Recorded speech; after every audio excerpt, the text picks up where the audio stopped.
Hello everyone, welcome to YouTube channel of Gyan Tripti college.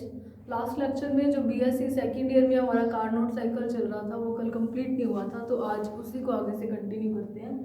तो पहले देखते हैं कार्नोट साइकिल था क्या।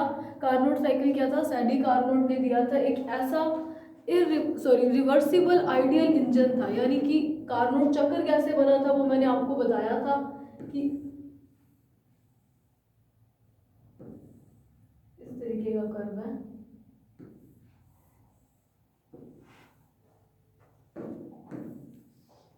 इस तरीके से ये थोड़ा सा यहाँ पे सही नहीं बना। तो कार्नोट साइकिल क्या था? ए बी सी और डी, यहाँ से होकर के पूरा जो हमने वर्किंग सब्सटेंस लिया था या जो सिस्टम लिया था उसे फिर से उसकी इनिशियल पोजीशन पे ही सिस्टम को ले आए थे, या जो साइकिल था वो कंप्लीट हो गया था, फिर से इनिशियल स्टेज में आना ही था। वो कैसे था वो कल मैंने आपको बताया था।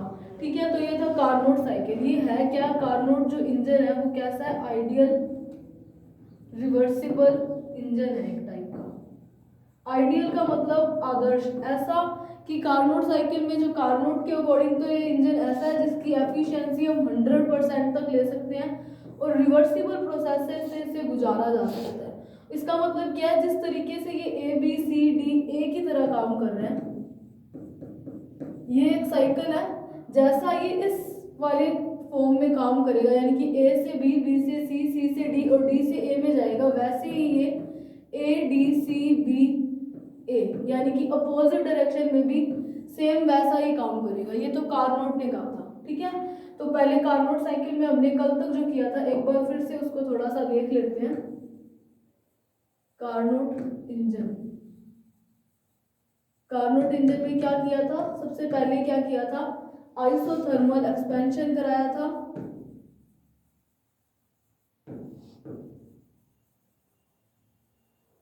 समतापी प्रसार कराया था। समतापी प्रसार कराने के लिए क्या किया था? ये जो सोर्स है,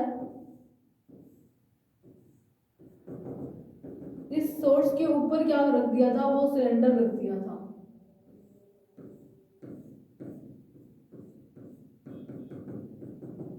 ये सिलेंडर रख दिया जिसके अंदर आइडियल गैस या कोई वर्किंग सब्सटेंस भरा हुआ है।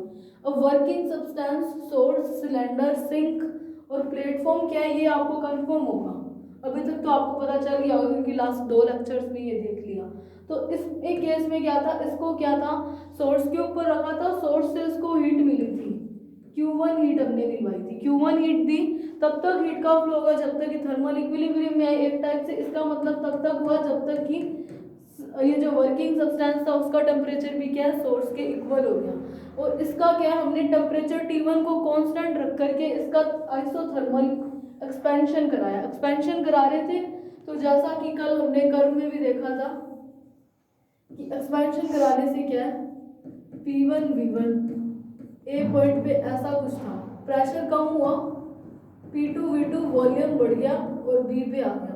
अब ये चीजें इतना एक्सप्लेन करने की जरूरत नहीं है क्योंकि मेरे हिसाब से ये अभी आपको क्लियर हो चुकी है। ठीक है, ये डी पॉइंट है।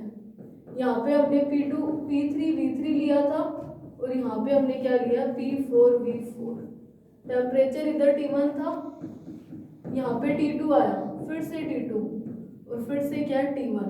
हमने इस प्रोसेस में क्या कराया था? Isothermal expansion. यहाँ क्या कराया था? Adiabatic expansion. इसको मैं अलग से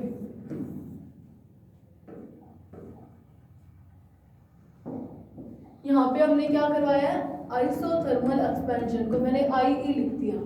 और B से C कर्व में हमने क्या कराया? चलो इधर ही लिख देते हैं। AB कर्व में हुआ है आइसोथर्मल एक्सपेंशन और BC कर्व में हमने क्या करवाया था? Adiabatic expansion. और CD कर्व में क्या हुआ था? 2 बार एक्सपैंड हुई गैस, तो अब उसको इनिशियल स्टेट में लाने के लिए उसका कंप्रेशन कराएंगे, उसको संपीड़ित करेंगे ताकि प्रेशर फिर से घट जाए और P2 V2 पे इनिशियल स्टेट 1 और 2 यानी कि P1 V2 V1 पे आ जाए। तो हमने क्या करा दिया? इसका आइसोथर्मल कंप्रेशन। फिर D से A में गए तभी साइकिल पूरा हुआ, तब हमने क्या करा दिया? Adiabatic compression. ठीक है, तो ये वाले जो प्रोसेसेस थे वो हमने कल देख लिए थे। इन दो प्रोसेस में क्या था, सिस्टम वर्क कर रहा था, सिस्टम वर्क कर रहा था, और इन प्रोसेसेस में सिस्टम पर हम बाहर से वर्क कर रहे थे। यहाँ पे क्या है, work is done by the system, और इधर क्या था, work is done on the system. तो ये चारों स्टेप्स हमने कल देख लिए थे। और आइसोथर्मल एक्सपेंशन में हमने वर्क निकाला था, वो क्या था, RT1 2.303। आपकी मर्जी है, अगर आप ये लिख रहे हो तो वहाँ पे लोग 10 बेस कर देना, अगर 2.303 नहीं लिख रहे तो लोग ई बेस कर देना, उस पर कोई प्रॉब्लम नहीं, क्योंकि एंड में ये कट ही जाएगा। तो यहाँ पे क्या आ जाएगा, log V2/V1। फिर हमने क्या करवाया था, एडियाबैटिक एक्सपेंशन। एडियाबैटिक एक्सपेंशन में क्या हुआ था, W2 वर्क मिला था, जो कि किसके इक्वल था, R ओवर में गामा -1 T1 - T2 के। फिर हमने आइसोथर्मल कंप्रेशन कराया था, उसमें हमें W3 वर्क मिला था, जो कि क्या था, हमने माइनस में लिया था 2.303, ये 3 है, RT2 log V3/V4। हमने V3/V4 किया, इसीलिए ये अपोजिट आ गया।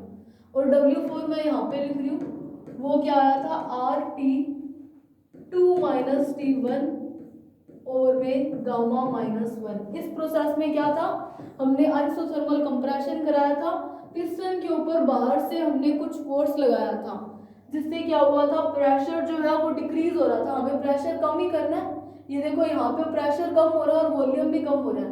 फिर हमें उसको इनिशियल स्टेज पे लेके आना है। ये ध्यान रखना, ये कर्व थोड़ा सा सही नहीं बना, थोड़ा सा यहाँ पे गलत हो गया, डी पॉइंट कोई यही कहीं आएगा, ठीक है, वो आप थोड़ा सा ध्यान रख लेना, वो कल एक्सप्लेन किया होगा। तो टोटल वर्क डन हमने निकाला था, जो कि हमारे पास क्या था, W, वो क्या था, W1 + W2 + W3 + W4। W2 और 4 जो है, अगर मैं माइनस कॉमन ले रही थी तो ये कट रहा था, देखो कैसे, यहाँ पे T1 - T2 है और इधर T2 - T1 है, इधर एक माइनस कॉमन लोगे तो T1 - T2, और ये टर्म नेगेटिव में है, ये पॉजिटिव में है, तो दोनों आपस में कैंसिल आउट हो जाएंगे। तो टोटल वर्क क्या था,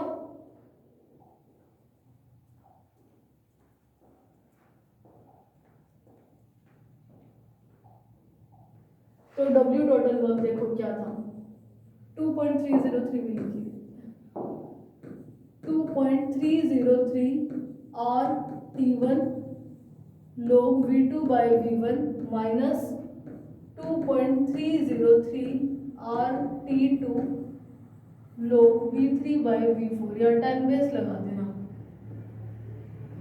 ठीक है।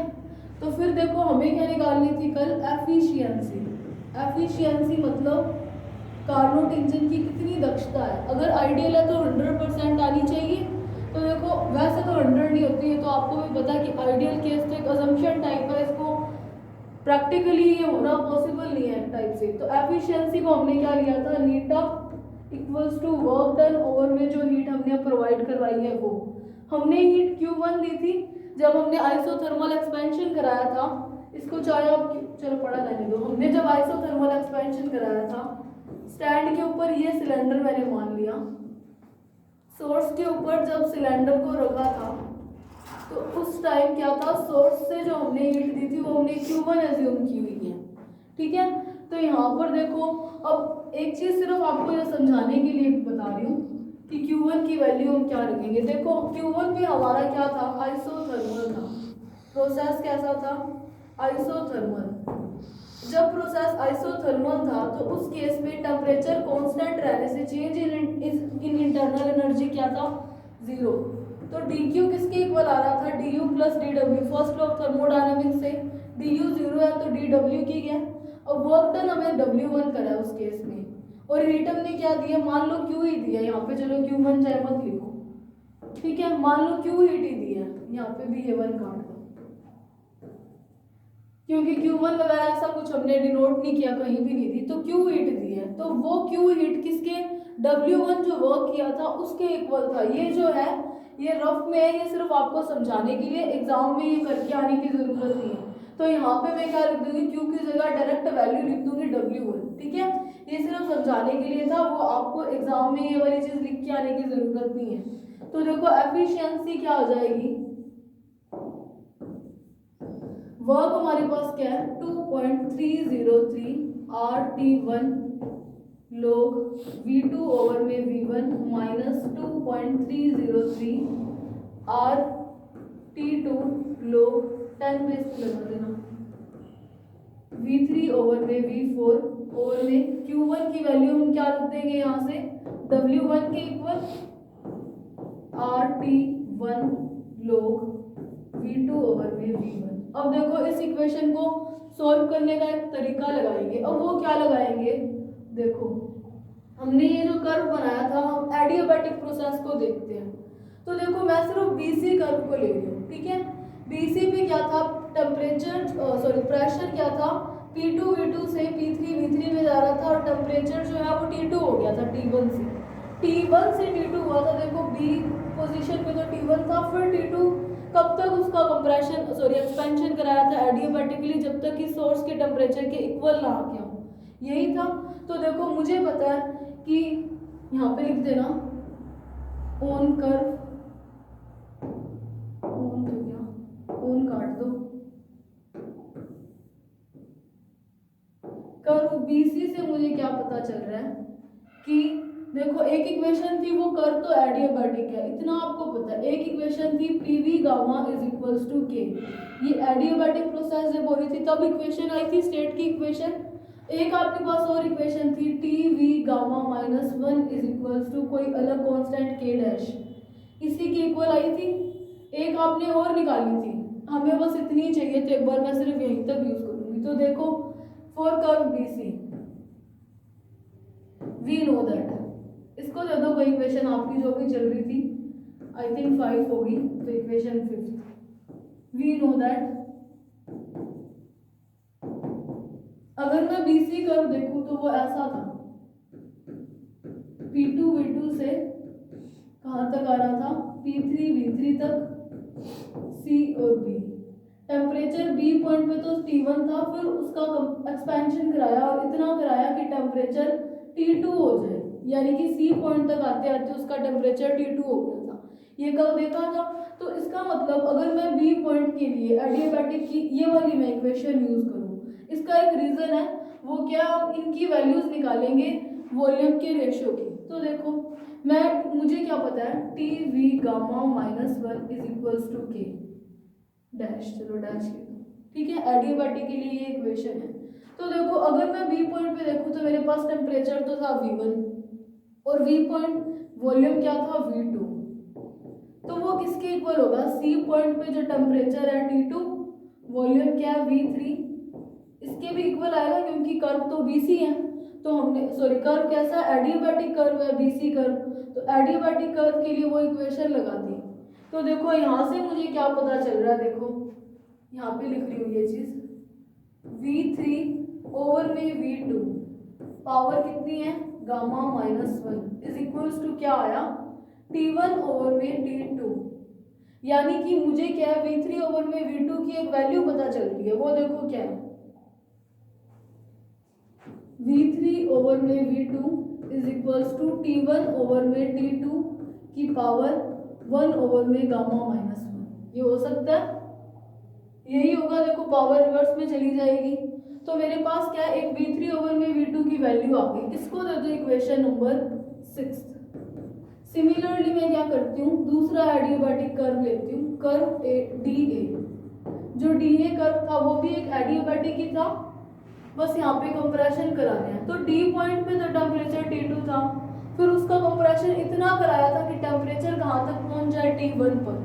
तो इसका मतलब सिमिलरली जैसे मैंने यहाँ पर अप्लाई करा, तो यहाँ पर अगर ऐसी इक्वेशन लगाऊं तो मेरे पास क्या आ जाएगा, D पॉइंट पे टेम्परेचर T2 था, T2 और वॉल्यूम क्या था V4 गामा माइनस 1, फिर A पॉइंट पे टेम्परेचर T1 था क्योंकि इनिशियल स्टेज में आ रहा है, और वॉल्यूम कैसा था V1, तो गामा माइनस 1। सिमिलरली मेरे पास यहाँ पे एक वैल्यू आ जाएगी, मैं ऐसी वैल्यू बना रही हूँ, तो T1 नहीं T4 ओवर में V4 ओवर में V1 किसके इक्वल आ जाएगा, T1 ओवर में T2। इसको मैं क्या लिख सकती हूँ, V4 ओवर में V1 is equals to T1 over में T2 की पावर 1 ओवर में 1 माइनस गामा। इक्वेशन नंबर 7 देखो। अब इक्वेशन 6 और 7 का क्या है, ये क्यों किए ये आपको अभी पता चल जाएगा। बाय इक्वेशन 6 एंड 7, 6 और 7 में मुझे क्या पता चल रहा है, इनका जो RHS है वो सेम है। अगर ये दोनों वैल्यू सेम है तो इसका मतलब ये वाली दोनों भी सेम ही होंगी, तो इस इक्वल होंगी। तो V3 ओवर में V2 किसके इक्वल आया, V4 ओवर में V1।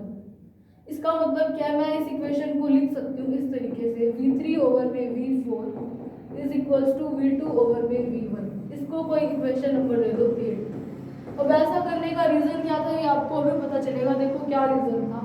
इक्वेशन नंबर 5 में आपके पास क्या पड़ा है, V3 ओवर में V4 एंड V2 ओवर में V1। यहाँ पे भी क्या पड़ा है, V2 ओवर में V1। मैंने एक वैल्यू निकाल दी जो कि क्या निकाली है, V3 ओवर में V4 की वैल्यू मेरे पास आई है, वो क्या था V2 ओवर में V1। ऐसा करने से क्या होगा, ये वाली टर्म्स जो है ये कैंसिल हो सकती हैं। तो देखो कैसे, then by using equation 8 into 5, by using equation 8 into equation 5, तो हमें क्या पता चलेगा, वर्क क्या है। देखो अगर मैं इसका डिवाइड लगा दूं, इस वाली टर्म में डिवाइड लगाने पे 1 आएगा, क्योंकि दोनों सेम है कैंसिल हो जाएंगी, तो मैं डायरेक्ट 1 लिख देती हूँ। 1 माइनस यहाँ पे क्या पड़ा था, RT2 log V3 ओवर में V4 ओवर में RT1 log V2 ओवर में V1। R से R कैंसिल, और इक्वेशन 5 से मुझे क्या पता चला है, V3 ओवर में V4 किसके इक्वल है, V2 ओवर में V1 के। तो इसका मतलब ये दोनों टर्म्स भी कैसी है, सेम है। यहाँ पे वो रह गया 2.303, यहाँ पे भी 10 बेस लगा, तो 2.303 से भी ये कैंसिल। अगर ये दोनों सेम है तो इन दोनों के साथ अगर log आएगा तो वो दोनों भी इक्वल होएंगी, तो इसका मतलब ये वाली टर्म तो क्या कैंसिल हो सकती है। तो W क्या आया, 1 माइनस क्या बचा, T2 ओवर में T1। अब देखो अगर आप यहाँ पे लोग 2.303 लोग 10 बेस ना करते, उसको लोग E बेस रहने देते, तो अभी कोई प्रॉब्लम नहीं थी, तब भी उससे कैंसिल ही होना था। ठीक है, तो इसका मतलब क्या आया, ये W नहीं था, ये एफिशिएंसी थी। इसका मतलब क्या है कि एफिशिएंसी जो है वो किस पे डिपेंड कर रही है, सोर्स और सिंक के टेम्परेचर। ये क्या था, सिंक का टेम्परेचर,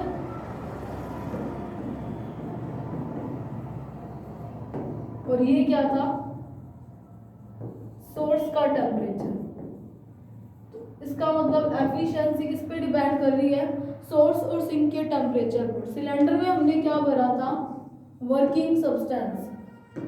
इसका मतलब ये जो एफिशिएंसी है वो वर्किंग सब्सटेंस की नेचर पे डिपेंड नहीं करती। वर्किंग सब्सटेंस कुछ भी ले दो, आइडियल गैस ले दो या कोई भी किसी भी टाइप की गैस भर दो, उसके ऊपर तो कार्नोट इंजन की एफिशिएंसी डिपेंड करेगी नहीं, वो किस पे डिपेंड करेगी, सोर्स और सिंक के टेम्परेचर के। तो इसका मतलब अगर मुझे एफिशिएंसी जो है वो इंक्रीज करनी है तो मुझे क्या करना पड़ेगा, इस रेशियो की वैल्यू डिक्रीज करेंगे। इस रेशियो की वैल्यू जितनी कम होगी 1 में से माइनस होकर उतनी थोड़ी सी बड़ी डिजिट मिलेगी। 1 के कंपैरेटिव में ये बहुत कम होनी चाहिए। अगर ये टेंड्स टू 0 हो तो एफिशिएंसी उतनी बढ़ेगी। तो इसका मतलब क्या है, T2 ओवर में T1 की वैल्यू कम होनी चाहिए एफिशिएंसी के ज़्यादा होने के लिए। दूसरा क्या है, मैं नीटा को इस तरीके से लिख सकती हूँ। इसका मतलब क्या हुआ, T1 क्या था, सोर्स का टेम्परेचर। सोर्स का टेम्परेचर जो है, एक और भी बोल सकते हैं कि ये जो डिफरेंस है इसकी वैल्यू ज़्यादा होनी चाहिए, या फिर हम क्या बोल सकते हैं, ये जो सिंक है T2 है उसका टेम्परेचर बहुत कम होगा T1 के कंपैरिजन में, तब भी क्या है एफिशिएंसी ज़्यादा आएगी क्योंकि वैल्यू उतनी पॉजिटिव आएगी। तो यहाँ से क्या पता चलता है, एक आइडियल यानी कि एक अच्छा एफिशिएंट कार्नोट साइकिल बनाने के लिए क्या ज़रूरी है, सोर्स और सिंक के टेम्परेचर में थोड़ा सा डिफरेंस ज़्यादा होना चाहिए, या फिर हम क्या बोल सकते हैं सिंक का टेम्परेचर जो है सोर्स के कंपैरिजन में बहुत कम होना चाहिए। जैसे कि कैसे, अगर मैं मान लूँ कि इफ लेट कर लूँ कि T2 जो है वो 0 है, अगर T2 को 0 केल्विन ले दिया तो नीटा की वैल्यू क्या आ जाएगी 1। 0 ओवर में समथिंग तो 0 ही होएगा। या फिर हम क्या ले सकते हैं, एक और केस, T1 की वैल्यू क्या है, इन्फिनिटी ले लो। अगर T1 इन्फिनिटी है तो भी नीटा की वैल्यू 1 हो जाएगी। T2 ओवर में इन्फिनिटी, समथिंग ओवर में इन्फिनिटी इज 0, तब भी एफिशिएंसी क्या है 1 हो जाएगी। यानी कि 100% एफिशिएंसी होने के लिए सोर्स का टेम्परेचर बहुत ज़्यादा होना चाहिए और सिंक का टेम्परेचर कम होना चाहिए। दूसरी बात क्या है कि ये जो एफिशिएंसी है वो वर्किंग सब्सटेंस की नेचर पे डिपेंड नहीं कर रही है, वो किस पे डिपेंड कर रही है, सोर्स और सिंक के टेम्परेचर के। तो देखो ऐसा केस पॉसिबल नहीं है, ना तो हम T1 को 100 ले सकते हैं, ना ही T2 को 0 में। तो इसका मतलब क्या है, कार्नोट ने जो अपनी एफिशिएंसी मैक्सिमम 100% होने को कहा था वैसा रियल में पॉसिबल नहीं है। तो कार्नोट ने अज्यूम किया था कि उसके वाले साइकिल की इंजन की एफिशिएंसी क्या है 100% है। तो एक आपके पास क्वेश्चन आ सकता है, वो क्या, देखो एक बार मैं ये वाला क्लियर करूँ, ठीक है। देखो आपके पास एक क्वेश्चन आ सकता है, वो क्या आपके पास आ सकता है कि प्रूफ करो theta is equals to 1 minus 1 over में रो की पावर गामा माइनस 1, ये होता है प्रूफ दैट। तो ये आपके पास एक क्वेश्चन आ सकता है। हमारे पास तो नीटा की एक वैल्यू पड़ी है 1 माइनस T2 ओवर में T1। तो देखो जहाँ पे हमने ये किया था, अगर आपके पास ये आता है कि प्रूफ ये करो, तो आप क्या कर सकते हो, देखो ये वाली इक्वेशन से क्या पता चलता है कि T1 ओवर में T2 जो है उसका रेशियो क्या कहलाता है, रो होता है। रो को क्या बोलते हैं, adiabatic expansion, adiabatic expansion ratio, रुद्रोष्म प्रसार अनुपात। रो को क्या बोलते हैं, रुद्रोष्म प्रसार अनुपात, जो कि T1 ओवर में T2 क्या होता है, रेशियो होता है। तो मुझे क्या पता चलेगा, देखो मेरे पास इक्वेशन है V4 ओवर में V1 is equals to T1 over में T2 की पावर, नहीं पावर तो नहीं है, 1 ओवर में गामा माइनस 1, ठीक है। हाँ यही होता है। तो देखो क्या होगा, मेरे पास क्या पड़ा है यहाँ पे, देखो क्या पड़ा है T2 ओवर में T1। अब मुझे क्या पता चला है, इसकी पावर में ही आएगा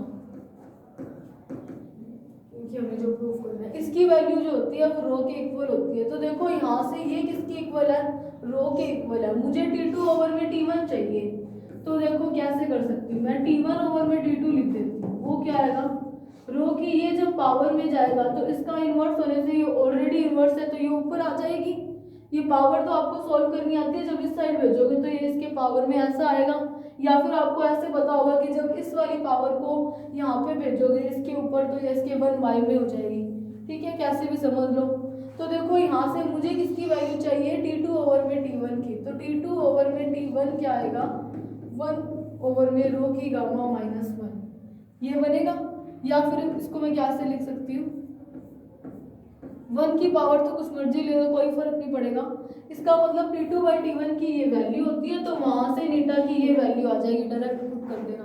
तो ये आपके पास डायरेक्ट आ सकता है कि प्रूफ करो ये वाली चीज नीटा इसके इक्वल होती है, या फिर क्या है कार्नोट इंजन की एफिशिएंसी जो है ये प्रूफ करो, या डायरेक्ट आ सकता है कार्नोट इंजन क्या उसको समझो, ठीक है। तो ये था हमारा ये वाला कार्नोट साइकिल वाला टॉपिक। तो अभी हम करते हैं नेक्स्ट टॉपिक, कार्नोट साइकिल वाला यहीं तक है। अब हम करते हैं नेक्स्ट टॉपिक, वो है कार्नोट थ्योरम।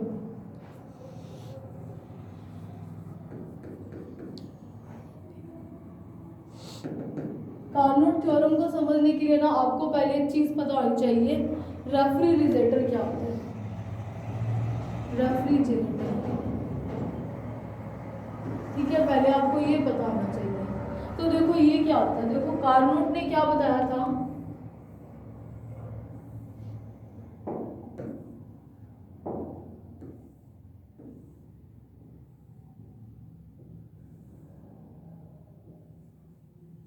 ये कर्व थोड़ा सा सही नहीं बन रहा मेरे से,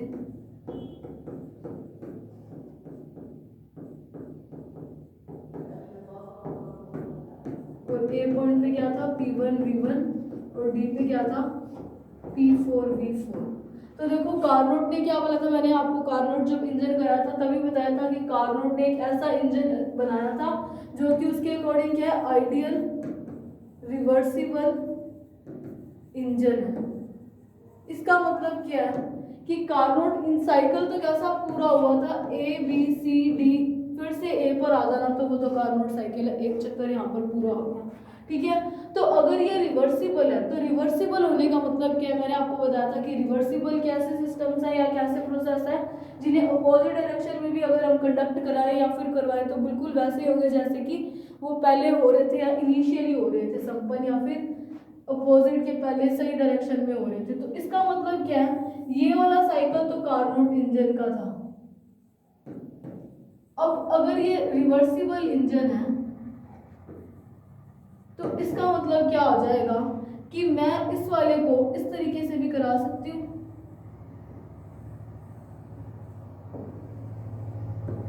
ये थोड़ा सा कर्व सही नहीं बन रहा। इसका मतलब क्या है, पहले तो इस डायरेक्शन में गया था, अभी मैं इस वाले को यूं भी अगर करवाऊं तब भी ये बिल्कुल वैसा ही करना चाहिए। पहले क्या ABCDA गया, अभी अगर मैं इसको ADCBCA करवाऊं यानी कि पहले के अपोजिट डायरेक्शन में इसको करवाऊं तभी ये तो बिल्कुल वैसा ही करेगा जैसे कार्नोट इंजन ने किया। इसका मतलब क्या है, पहले हमने क्या देखा था,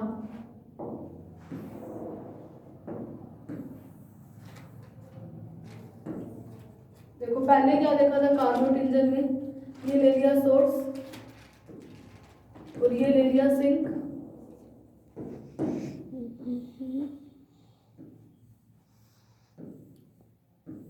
ये ले लिया सिस्टम जिसको क्या हिट वगैरह दी जाती है।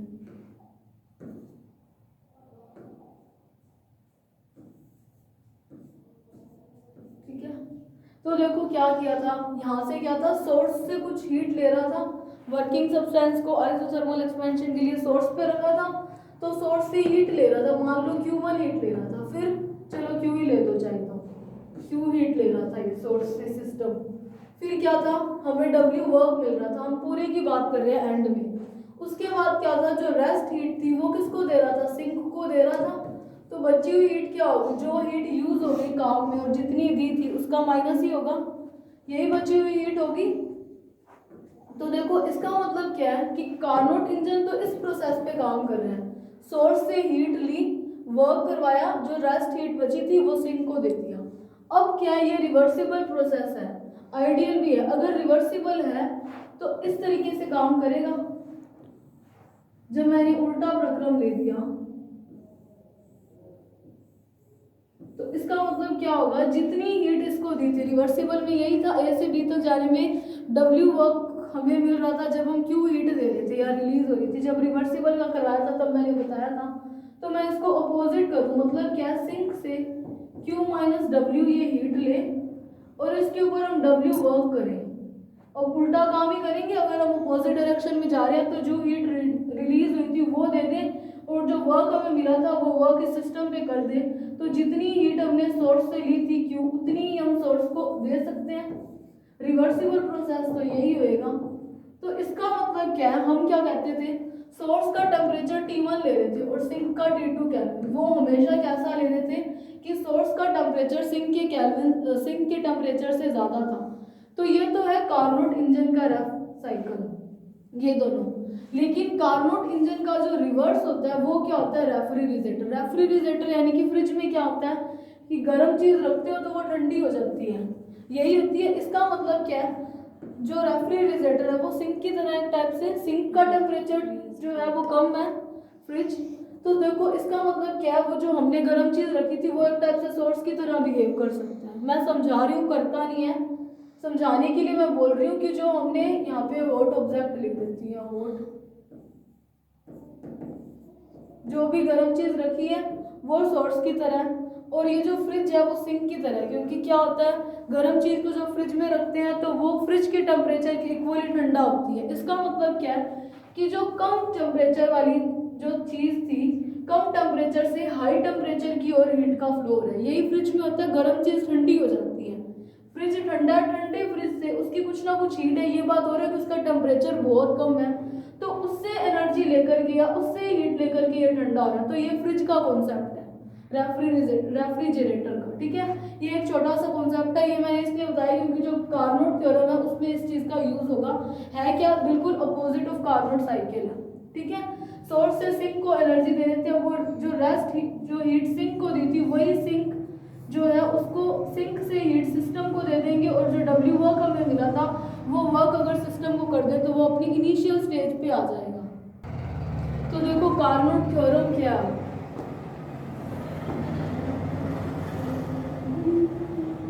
ये जो रेफ्रिजरेटर है, ये वाला जो कॉन्सेप्ट है वो इस थ्योरम के बीच में यूज होगा, इसीलिए दिया, इसीलिए मैंने बताया। तो कार्नोट थ्योरम के दो पार्ट हैं, ठीक है, दो स्टेटमेंट है। अब वो स्टेटमेंट क्या है, देखो कार्नोट जो साइकिल था, कार्नोट इंजन, वो किसके बीच में काम कर रहा था, ये छोड़ो, लास्ट फॉर्मूले से जो हो जाएगा। नीटा की वैल्यू हमारे पास क्या आता है, आई थी 1 माइनस T2 ओवर में T1, जहाँ पे T2 क्या था, सिंक का टेम्परेचर, और ये क्या था, सोर्स का टेम्परेचर, सिंक सोर्स लिखती है। इसका मतलब जो इंजन था उसकी एफिशिएंसी सिर्फ इन दो चीजों पर डिपेंड कर रही है, सोर्स और सिंक के टेम्परेचर की। तो इसी के बेस पे कार्नोट ने अपनी थ्योरम दी थी जिसके दो स्टेटमेंट है। पहला स्टेटमेंट क्या है कि देखो T2 और T1 क्या है, कोई टेम्परेचर है जो कि कैसे है, हम क्या बोल रहे थे, इनकी एफिशिएंसी इन्फिनिटी थी, इनकी हीट कैपेसिटी दोनों की, तो टेम्परेचर चेंज नहीं हो रहा था, तो स्थिर ताप थे, कांस्टेंट टेम्परेचर थे। तो कोई भी हीट इंजन, कोई भी टाइप का इंजन ले लो, चाहे वो आइडियल है, रिवर्सिबल है, नहीं, तो मैंने एक सिंपल इंजन लिया, हीट इंजन, अगर वो हीट इंजन इन्हीं दो टेम्परेचर T1 और T2 के बीच काम कर रहा है, यानी कि कोई नॉर्मल इंजन लिया और एक मैंने कार्नोट इंजन लिया, तो कार्नोट के अकॉर्डिंग क्या, वो एक आइडियल रिवर्सिबल इंजन है। तो कार्नोट थ्योरम का फर्स्ट स्टेटमेंट क्या कहेगा, किन्हीं दो निश्चित ताप T1 और T2 के बीच में कार्य कर रहे हीट इंजन एंड कार्नोट, या फिर आप लिख दो आइडियल रिवर्सिबल इंजन।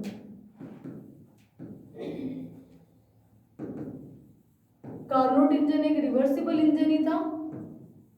तो अगर किसी दो टेम्परेचर के बीच में हीट इंजन और कार्नोट इंजन या फिर रिवर्सिबल इंजन काम कर रहे हैं, तो दोनों में से एफिशिएंसी कार्नोट थ्योरम के फर्स्ट स्टेटमेंट के अकॉर्डिंग एफिशिएंसी जो है वो रिवर्सिबल इंजन की ज्यादा होगी, ये हीट इंजन इरिवर्सिबल है, ठीक है, एक टाइप से। तो देखो पहला स्टेटमेंट क्या है, नियत ताप पर काम, किन्हीं दो नियत ताप पर काम कर रहे उष्मीय इंजन और आदर्श विक्रम इंजन या फिर कार्नोट इंजन में से एफिशिएंसी किसकी ज्यादा होगी, रिवर्सिबल इंजन की, क्योंकि कार्नोट के अकॉर्डिंग वो एक आइडियल इंजन है जिसकी एफिशिएंसी क्या मैक्सिमम है। और दूसरा स्टेटमेंट क्या था कि कोई दो टेम्परेचर T1 और T2 के बीच में अगर मान लो दो कार्नोट इंजन काम कर रहे हैं, ठीक है, कोई दो कार्नोट इंजन काम कर रहे हैं जिनका मैंने वर्किंग सब्सटेंस जो है अलग अलग ले लिया,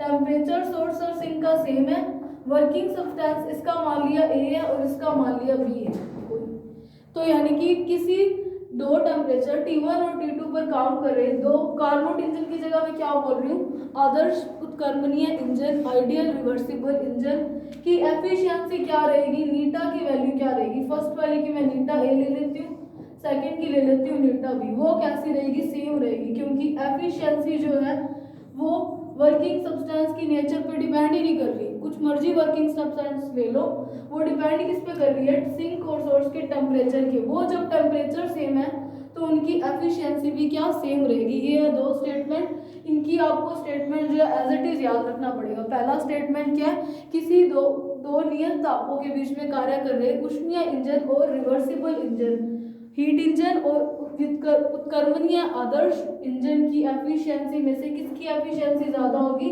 इस रिवर्सिबल इंजन की। और दूसरा स्टेटमेंट क्या है कि अगर कोई नियत ताप पर दो कार्नोट इंजन की जगह हम क्या बोल रहे हैं, आदर्श उत्क्रमणीय इंजन, दो नियत ताप पर काम कर रहे हैं जिनका वर्किंग सब्सटेंस अलग अलग हो सकता है, कार्यकारी प्रकार, तब भी उनकी एफिशिएंसी क्या रहेगी, सेम रहेगी। आपको पता है नीटा किस पर डिपेंड कर रहा था जब कार्नोट इंजन की एफिशिएंसी निकाली, 1 माइनस T2 ओवर में T1, यानी कि सोर्स और सिंक के टेम्परेचर पर डिपेंड कर रहा है, वर्किंग सब्सटेंस पर डिपेंड ही नहीं कर रहा। तो इसका मतलब टेम्परेचर जब सेम है तो नीटा की वैल्यू तो वही आएगी ना, 1 माइनस T2 ओवर में T1, वो नीटा ए की भी वही आएगी और नीटा बी की भी वही आएगी। इसका मतलब दोनों की एफिशिएंसी क्या रहेगी, सेम।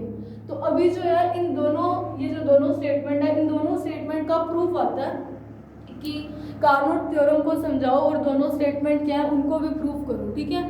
तो इन दोनों थ्योरम्स के प्रूफ हम अपने नेक्स्ट लेक्चर में देखेंगे और आपको मेरे हिसाब से रेफ्रिजरेटर का कॉन्सेप्ट जो है वो समझ में आ गया होगा कि क्या होता है कि लो टेम्परेचर से हाई टेम्परेचर की ओर वर्क करा करके सिस्टम पर एनर्जी दी जाती है, यही होता है फ्रिज में, ठीक है। और इसी के बेस पे ही क्या थर्मोडायनेमिक्स का सेकंड लॉ आएगा जो कि हीट फ्लो के डायरेक्शन को बताएगा।